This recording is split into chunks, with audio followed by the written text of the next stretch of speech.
À l'orée de l'année scolaire nouvelle, la grande famille de l'éducation se réunit. Certes, pour savourer les instants de retrouvailles, mais surtout pour se disposer à reprendre le chemin de l'école. Malheureusement, l'année scolaire écoulée aura connu son lot d'événements heureux et moins heureux. Je pense notamment à nos collègues, nos collaborateurs, nos frères et sœurs qui ont déposé la craie à tout jamais. L'année dernière, dans des circonstances identiques, nous fournissions encore nos armes avec eux pour mener le combat de l'éducation de nos enfants. Malheureusement, ils ont été rappelés à Dieu au moment où nous nous y attendions le moins.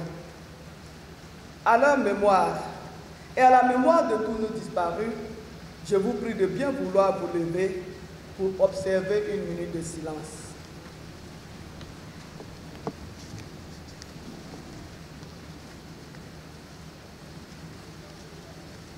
Je vous remercie.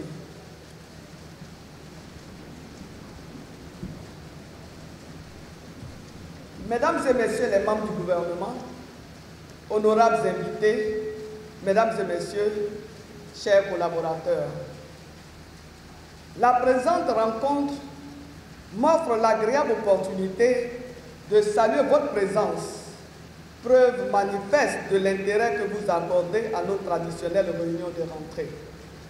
Au nom de toute la communauté éducative, je voudrais saluer nos illustres invités, toutes les personnalités qui rehaussent de leur présence la rencontre de ce jour. De façon toute particulière, j'exprime ma profonde reconnaissance à mes collègues du gouvernement qui sont effectivement présents ici, ainsi qu'à ceux qui se sont fait représenter. Mesdames et messieurs les ministres, chers collègues, votre présence effective à nos côtés ne nous surprend guère, car elle traduit l'intérêt de tout le gouvernement pour la question de l'école. En effet, sous la houlette du Premier ministre Amadou Gon Coulibaly, les enjeux d'intérêt national ont toujours bénéficié de l'implication de toute l'équipe gouvernementale. Je voudrais saisir cette heureuse occasion pour saluer avec déférence le chef d'orchestre, l'inspirateur de l'élan novateur qui préside à la gestion de notre système éducatif. Il s'agit, vous l'aurez compris, du président de la République, son Excellence M. Alassane Ouattara, qui a toujours manifesté son engagement au service d'un système éducatif inclusif, performant et compétitif pour notre pays. On applaudit plus fort que cela.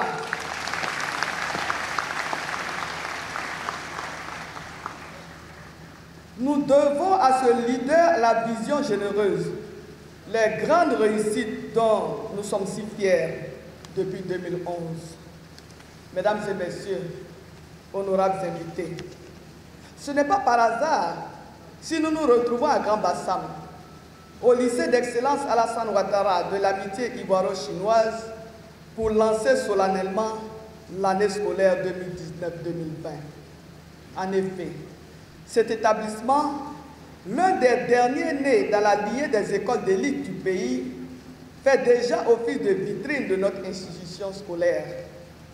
Ce joyau architectural, doté d'équipements de pointe et de matériel de dernière génération, concrétise un vœu cher au président de la République et au gouvernement. Faire de l'école le socle du développement intégral, en adéquation avec les exigences de notre temps. Ce rêve a été rendu possible grâce au partenariat fructueux qui lie la Côte d'Ivoire et la République populaire de Chine. Ce grand pays, au savoir-faire mondialement reconnu, n'est pas à une réalisation près en faveur du progrès de notre pays. Parmi les nombreux chantiers enclenchés dans le cadre de notre coopération, l'école occupe manifestement une place de choix. Monsieur le représentant de son Excellence, Monsieur l'ambassadeur de la République populaire de Chine, vous voudrez bien recevoir la reconnaissance de la communauté éducative pour le savoir-faire du peuple ami de la Chine, si bien illustré par la qualité de ces locaux qui nous reçoivent ce matin.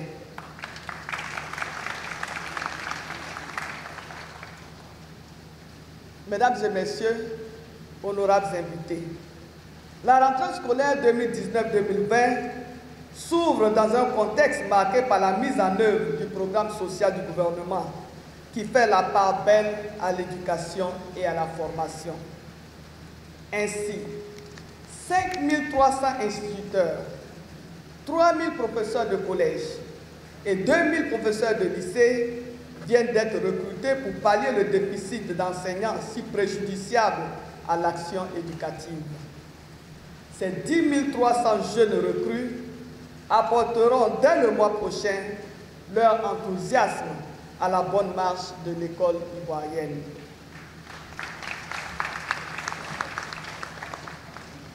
Toujours dans le cadre de ce plan social du gouvernement, il est prévu l'acquisition de 517 000 tables-bancs et la construction de 8 400 latrines. Cette attention du gouvernement est d'autant plus salutaire qu'elle représente une véritable bouffée d'oxygène qui permettra d'améliorer les conditions de travail aussi bien des enseignants que des apprenants. Honorables invités, mesdames et messieurs, à ce stade de mon propos, je voudrais vous inviter à saluer chaleureusement la présence des partenaires techniques et financiers dont le précieux accompagnement ne nous a jamais fait défaut. Je vous demande de les applaudir très très fort, ils sont tous là, nos partenaires. Chers partenaires, je vous remercie encore une fois pour votre sollicitude diligente et pour votre contribution à l'implémentation des bonnes pratiques sans lesquelles aucun système éducatif ne peut relever le défi de la qualité. Mesdames et messieurs les ministres, honorables invités, mesdames et messieurs, à présent, je vous invite à une brève rétrospective en vue d'apprécier le chemin parcouru pendant l'exercice 2018-2019 dans notre marche résolue vers l'amélioration de la qualité des produits de l'école ivoirienne. Je rappellerai les résultats des examens à grand tirage et quelques défis auxquels se trouvent confrontés au quotidien le pilotage et la gouvernance d'un secteur aussi sensible que celui de l'éducation de la nation. Les résultats des examens à grand tirage constituent des indicateurs de la performance des principaux gestionnaires, acteurs et bénéficiaires du système éducatif. Pour la session 2019, nous avons enregistré les résultats suivants. Au titre de l'enseignement général et technique, au CPE, 84,48% contre 43,57% en 2018. Au BEPC, 57,31% contre 60,14% en 2018. Au baccalauréat, 41,23% contre 46,09% toujours en 2018. Au titre de la formation professionnelle, au CAP, certificat d'aptitude professionnelle, 81,35% contre 86,20% en 2018. Au BEP, brevet d'études professionnelles, 43,47% contre 76,45% en 2018. Au BT, brevet de technicien, 82,22% contre 87,22% en 2018. Au BP, brevet professionnel industriel, 97,62% contre 97,20% en 2018. Je profite de cette tribune pour rendre un hommage appuyé à vous tous et à vous toutes qui avez, dans l'abnégation et en toute responsabilité, contribué à l'atteinte de ces résultats globalement satisfaisants, car ils ont été obtenus dans un contexte extrêmement difficile. Mesdames et messieurs, chers collaborateurs, de toute évidence, même si nous pouvons en tirer une fierté légitime, rien ne nous autorise à verser dans l'auto-célébration. Par exemple, les dernières évaluations certificatives ont été émaillées de situations regrettables. En effet, en dépit des bonnes dispositions des acteurs et partenaires du système, des cas de fraude ont refait surface. Une fois de plus, je voudrais lancer un appel à tous, afin que nous préservions l'école de nos enfants des dérapages qui viendraient déprécier le travail hardi entrepris depuis plusieurs années. Oui, il reste encore du chemin à parcourir pour hisser définitivement l'école ivoirienne au triple rang de centre d'implémentation de l'excellence, de foyer de promotion de la citoyenneté et de laboratoire de la paix. Mesdames et messieurs, comment comprendre qu'en dépit des instructions fermes données et des textes réglementaires en vigueur, des candidats se soient laissés aller à la facilité, à la tricherie et à la fraude? Plus de 6 000 cas de fraude ont été enregistrés lors de la dernière session du baccalauréat. En liaison avec les juridictions compétentes, ces cas sont traités avec une rigueur exemplaire. Il est déplorable de constater qu'au fil des ans, le mal gagne du terrain. Les fraudeurs rivalisent d'ingéniosité pour contourner les dispositifs de contrôle, surtout avec les réseaux sociaux aujourd'hui. Il nous faut impérativement inverser cette tendance à la fraude. J'invite tous les membres de la communauté éducative, notamment les parents d'élèves, à alimenter la réflexion afin de dresser ensemble une digue morale pour exalter le goût de l'effort personnel. Mesdames et messieurs, chers collaborateurs, je ne saurais passer sous silence les mouvements d'humeur qui ont malencontreusement perturbé la précédente année scolaire. Il nous appartient d'en tirer les leçons, toutes les leçons. Dans l'accomplissement de nos missions respectives, nous devons impérativement faire preuve de retenue, en conformité avec notre rôle social de formateur. La société ivoirienne attend trop de notre institution pour que nous nous laissions aller à des comportements dommageables pour la compétitivité et la crédibilité de notre école. Nous avons pris les mesures conservatoires et des décisions administratives idoines pour protéger et sauvegarder le droit à l'éducation de nos enfants. Pour sa part, le gouvernement créera toujours des conditions d'un dialogue constructif avec les partenaires sociaux. Vous en avez eu la preuve cette année encore, où malgré les tensions, le fil des discussions n'a jamais été rompu.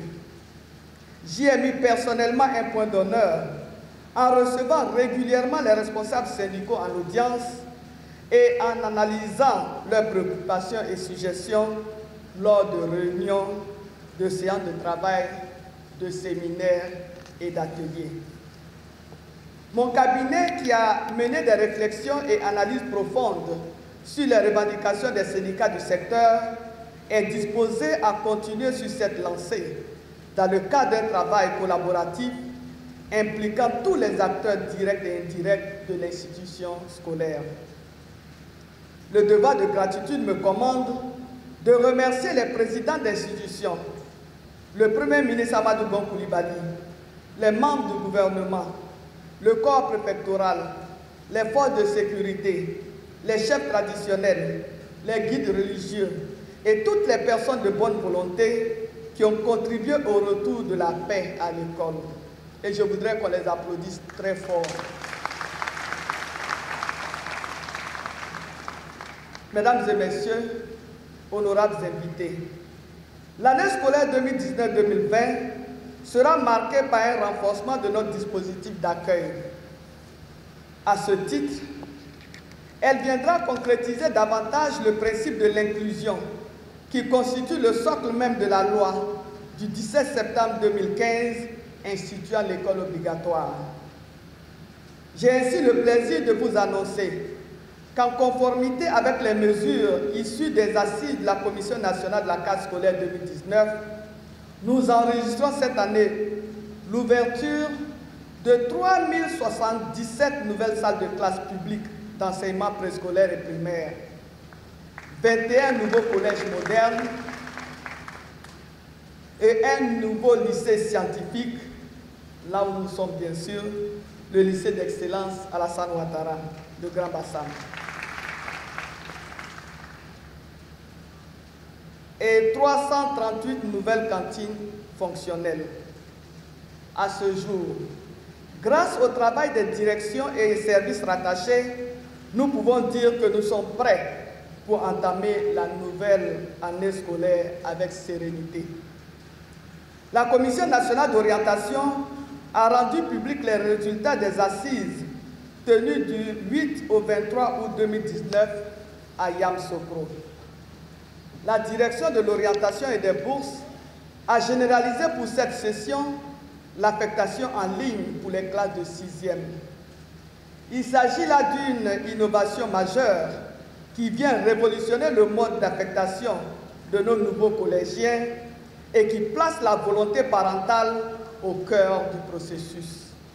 Cette année donc, nous attendons 446 793 nouveaux affectés en 6e, dont 378 225, soit 85%, l'ont été via le téléphone mobile. Quelle innovation! Madame le ministre de la modernisation de l'administration, le ministère se modernise de plus en plus. 137 468 orientés en seconde, aussi bien dans l'enseignement général que dans l'enseignement technique et la formation professionnelle. Pour encadrer rationnellement cette masse de nouveaux affectés et orientés qui s'ajoutent aux effectifs initiaux, nous avons mobilisé des moyens humains et matériels conséquents. Au nombre de 2500 enseignants en fin de formation à l'école normale supérieure et des 5000 dans les CAFOP du pays, il convient d'ajouter 10 300 enseignants contractuels en formation depuis début août. En outre, 1194 cadres administratifs, dont 435 chefs d'établissement, ont été formés en management leadership. En vue d'optimiser l'efficacité interne du système, j'ai pris un arrêté relatif à l'évaluation des performances professionnelles des personnels administratifs.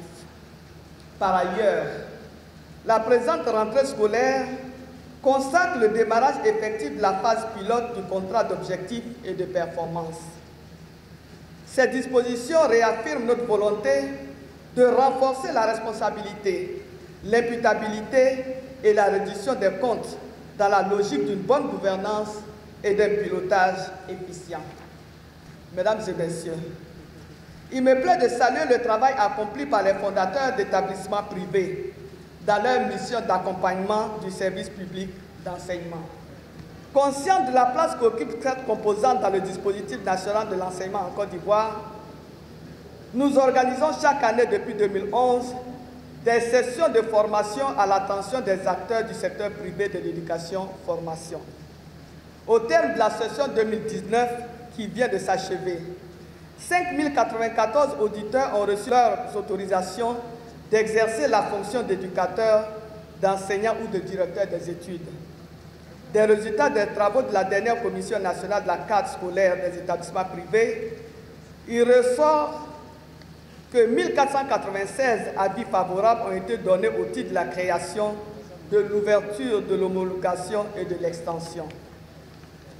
Au titre des équipements et fournitures, les efforts ont été accentués sur des dotations conséquentes, dont 34 véhicules remis aux directions et inspections de l'enseignement préscolaire et primaire.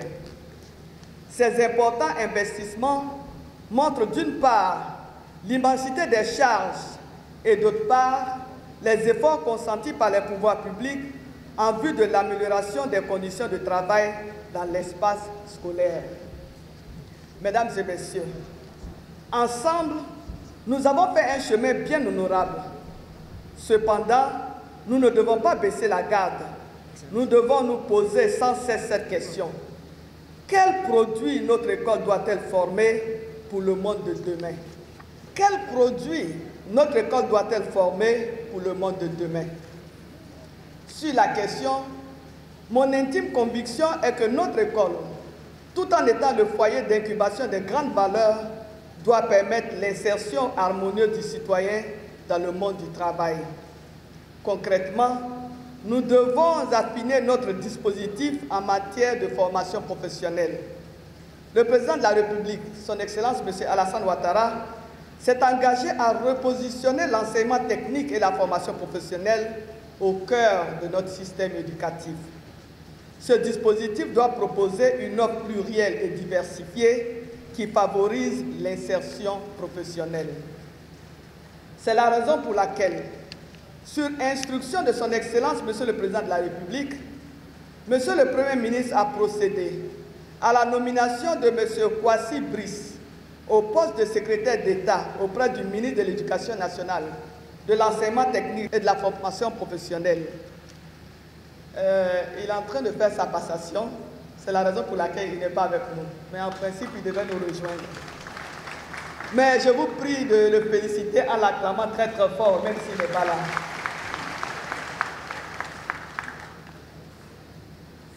Mesdames et messieurs, il s'agit de renforcer le dispositif déjà en place.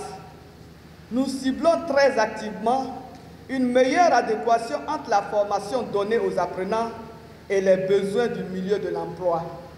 Pour ce faire, nous devons par exemple introduire des formations aux filières nouvelles nécessaires au développement de l'économie nationale, notamment les énergies renouvelables, la mécatronique, etc. Pour atteindre ces objectifs, des améliorations sont en cours. Au titre des infrastructures, la réhabilitation et l'équipement de 8 établissements de formation professionnelle livrés depuis mai 2019 dans le cadre du projet Proform. La réhabilitation du Centre d'électronique et d'informatique appliquée CELIA de Trècheville. L'ouverture du Centre de formation professionnelle de Wangolo-Dougou. L'ouverture du lycée professionnel sectoriel de formation au métier de l'industrie agroalimentaire et de la maintenance industrielle de Yopougon. Au plan des réaménagements structurels, dans le but de favoriser l'accès à la formation professionnelle de divers publics cibles, notamment les élèves de CM2 âgés de 13 à 15 ans, l'expérimentation des classes préparatoires au CAP a été mise en œuvre avec succès depuis 2 ans. Elle vise une immersion en formation professionnelle pour permettre à la première promotion de 217 apprenants d'accéder directement au cycle de CAP dès la présente rentrée scolaire. L'ouverture systématique des classes de F2 dans les lycées techniques publics en vue d'uniformiser les enseignements qui aboutissent à la délivrance du baccalauréat F7, du baccalauréat F2, filière de la spécialité électronique. Le déploiement de la phase expérimentale de la formation par apprentissage, avec l'ouverture des premières classes dans 4 établissements dès cette rentrée scolaire. L'extension aux établissements privés du dispositif de suivi des diplômés. Mesdames et messieurs, honorables invités, dans la recherche continue de l'amélioration des performances de notre école, il nous paraît judicieux de replacer l'enseignant, acteur essentiel de l'action éducative, au centre de nos préoccupations. Les syndicats, vous n'applaudissez pas pour ça? Vous n'applaudissez? Non, il ne suivait pas, je reprends. Voilà, suivez.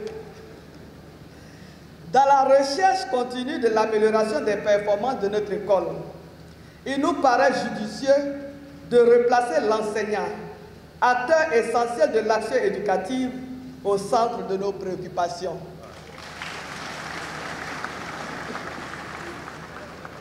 Ça l'a toujours été, mais on va l'accentuer. Aussi, le thème de l'année scolaire 2019-2020 sera-t-il centré sur l'enseignant? Ce thème est ainsi libellé. Enseignant compétent, performant et engagé, assurance d'une école de qualité. Il est évident que si l'enseignant est compétent, performant, s'il est véritablement engagé, naturellement, nous aurons cette école de qualité que nous souhaitons de tous nos vœux. Mesdames et messieurs, chers collaborateurs, vous conviendrez avec moi que cette thématique centrale n'est ni plus ni moins qu'un objectif, un cap. C'est à nous de lui donner un contenu et d'en faire une référence dynamique. Nous sommes toutes et tous attendus sur le terrain pour traduire ce principe en actes concrets. Quelle que soit notre position sur l'échelle des responsabilités, nous devons agir toute cette année durant afin que ce postulat devienne notre boussole morale et notre motivation profonde. Permettez-moi dès lors de m'adresser aux acteurs de la communauté éducative. Chers collègues enseignants, notre métier si noble nous confère un rôle important dans la société. Nous avons en main l'avenir de tous les enfants de notre pays, la Côte d'Ivoire. Leur éducation et leur formation nous incombent. C'est pourquoi j'en appelle à votre engagement. Prouvons à nos concitoyens que nous savons mettre en terre la graine. Et quand les bourgeons pousseront majestueusement, la conscience populaire nous le revaudra. Soyons à la hauteur de cette mission. Élèves de Côte d'Ivoire, mes chers enfants, tout ce que nous faisons vous est dédié. Méritez donc notre confiance et nos efforts. Soyez conscients que vous devez être des hommes et des femmes leaders au service de votre pays, la Côte d'Ivoire. Ceci est une exigence de votre avenir parce que demain, quand vous serez devenus grands, seuls compteront les acquis de votre formation. Aimez vos études. Allez à l'école comme l'on va à la fête. Étudiez avec joie, avec patience et avec sérieux. Fuyez les raccourcis qui ne mènent nulle part. Mes chers enfants, une fois encore, méritez le sacrifice des adultes, de vos parents. Parents d'élèves de Côte d'Ivoire, au moment où s'ouvre une nouvelle année scolaire, c'est encore l'occasion de vous rappeler la nécessaire implication de chaque parent dans l'éducation de son enfant. L'école doit devenir effectivement l'affaire de tous, la vôtre surtout, parce que les enfants relèvent d'abord de votre autorité naturelle. En fait, la deuxième famille d'un enfant est certes l'école, mais sa première école, c'est la famille. Les premiers bénéficiaires de la réussite d'un enfant, ce sont ses parents. Je vous réitère l'assurance de notre entière disponibilité à travailler de concert avec vous pour la réussite de tous vos enfants. Visitez vos écoles plus souvent et poursuivez à la maison le travail d'encadrement mené par les enseignants dans l'optique d'une co-construction dynamique. Enfin, à vous gestionnaires du système éducatif, directeurs régionaux et départementaux de l'éducation nationale, de l'enseignement technique et de la formation professionnelle, chefs d'antenne, chefs d'établissement, inspecteurs de l'enseignement préscolaire et primaire et directeurs d'école, je vous engage à incarner dans vos structures respectives nos valeurs les plus chères. C'est à vous qu'il revient de mobiliser les forces en présence dans une synergie d'action visant l'efficacité, l'efficience et la performance. Ces valeurs se fondent sur votre sens aigu de responsabilité. Vous devez effectivement leur donner du sens par votre leadership. Je veux dorénavant de véritables managers à la tête de nos établissements scolaires.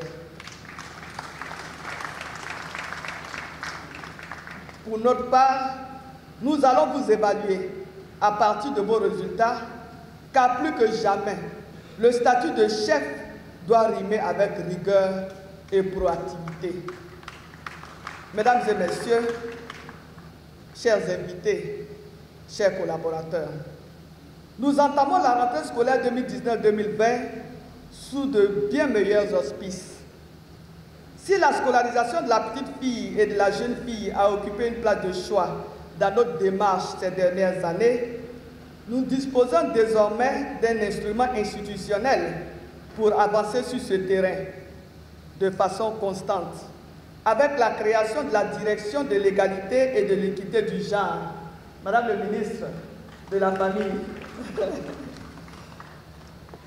c'est le lieu de remercier le gouvernement des États-Unis d'Amérique qui, par le compact du MCC, apporte un appui technique et financier notable dans le cadre de l'institutionnalisation du genre dans notre département ministériel.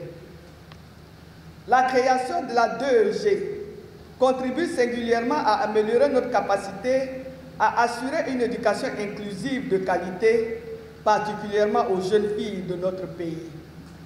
Mais de manière récurrente, nous mesurons tous que l'intégration des enfants ordinairement exclus du système en raison de handicap et de toute forme de discrimination est un objectif à atteindre à brève échéance pour réaliser pleinement la politique de scolarisation obligatoire.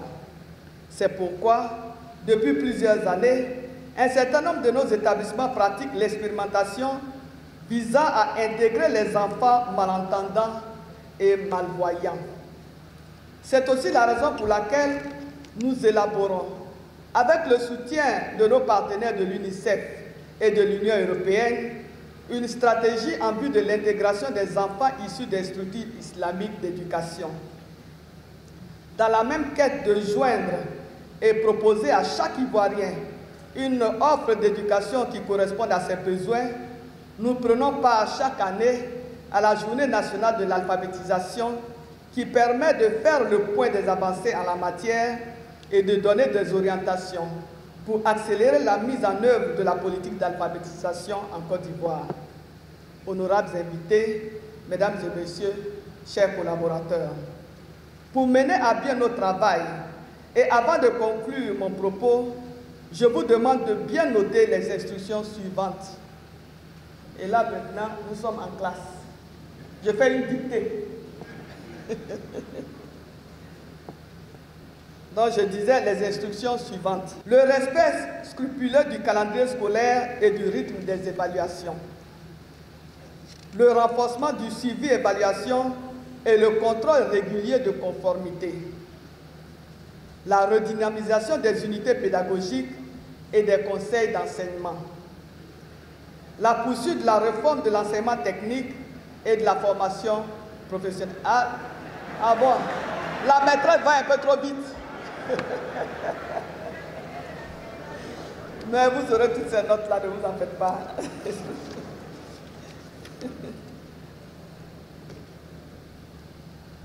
Je disais la poursuite de la réforme de l'enseignement technique et de la formation professionnelle. L'intensification de la sensibilisation et de la répression contre la fraude, la tricherie, le tabagisme, l'alcoolisme, la violence et les grossesses en situation scolaire. L'interdiction de la vente aux élèves de fascicules et autres documents non autorisés. Donc je reprends cette partie. L'interdiction de la vente aux élèves de fascicules et autres documents non autorisés. L'optimisation de la gestion des ressources humaines, matérielles et financières. L'implémentation de la redevabilité et de la reddition de comptes à tous les niveaux. Le renforcement du dialogue, de la cohésion, de la solidarité et de la paix entre les membres de la communauté éducative. Mesdames et messieurs, honorables invités, revenant au thème de cette année, enseignants compétents, performants et engagés, assurant d'une école de qualité, chers collègues, on peut affirmer que vous êtes la boussole non seulement de toute éducation, mais surtout de toute société. En tant qu'éveilleur des consciences et ingénieur de l'esprit, vous avez l'impératif devoir de former, voire de formater les enfants pour les générations futures et pour notre pays, la Côte d'Ivoire. Je sais pouvoir compter sur vous, chers collègues. Mesdames et messieurs, honorables invités, je garde l'espoir que tous les efforts de notre pays pour doter l'école de commodités adéquates ne seront pas vains. Ensemble, nous y parviendrons, parce que notre communauté est réputée pour sa capacité à relever les défis qui se présentent à elle. Encore cette année, il n'y a pas de raison que nous n'y parvenions pas. En avant donc, et la main dans la main, bâtissons l'émergence de notre école. Vive l'école ivoirienne, vive la Côte d'Ivoire émergente. Sur ce, je déclare ouverte l'année scolaire 2019-2020. Bonne rentrée scolaire à toutes et à tous. Bonne année scolaire, excellente année, fructueuse année scolaire à toutes et à tous. Je vous remercie.